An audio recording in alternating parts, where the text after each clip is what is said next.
This is the Muniment room, and it's one of a number of spaces where there are all sorts of things.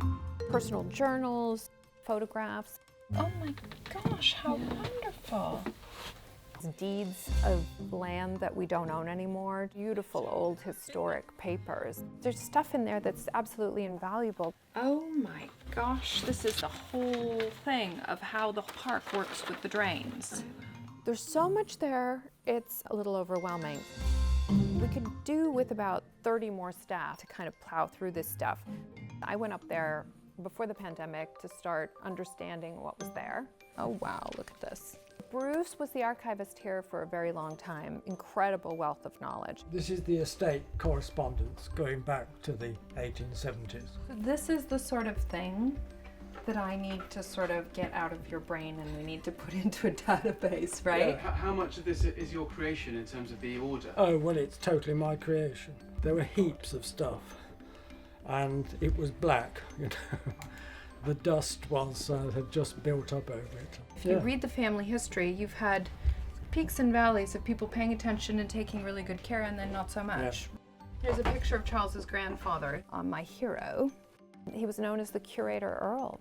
He dedicated his entire life to caring for and cataloging the provenance of the entire collection. He was pulling on all the source material that was found in the original Spencer family files. Those now have been moved to the British Library, but he was in the Muniment room and he had access to all the original documents, and he spent his life studying those and taking all that information and putting it into very digestible books.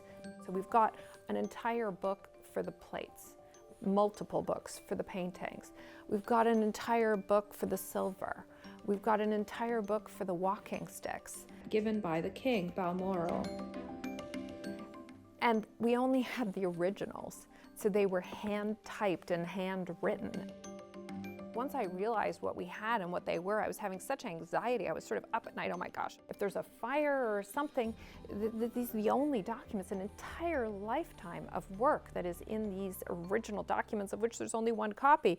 So I'm happy to report that they are now all digitized and they live in the cloud. So at least that's saved. And what's really exciting is that those documents are now in a searchable form. There's incredible software that exists that takes handwriting and translates it into actual something that you can search. Since we're so passionate about trying to go back to anything historic in terms of the way it was done previously, it's really important to be able to draw from what's in here. Very interesting. So this is all the backstory, all the back work and research that he did to create those books that we have. Yeah. Oh wow, interesting. So all the letters to experts and museums are here. So if I'm wondering where he got it, this is all the backstory. Yeah. So who did this? Me. You did this? You took all the letters and took all the interesting bits out?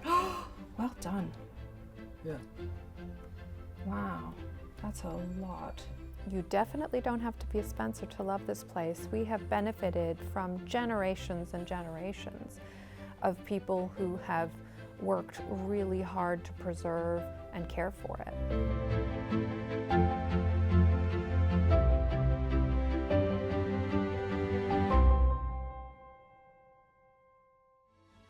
Sign up for our exclusive newsletter. Log on to Spencer1508.com.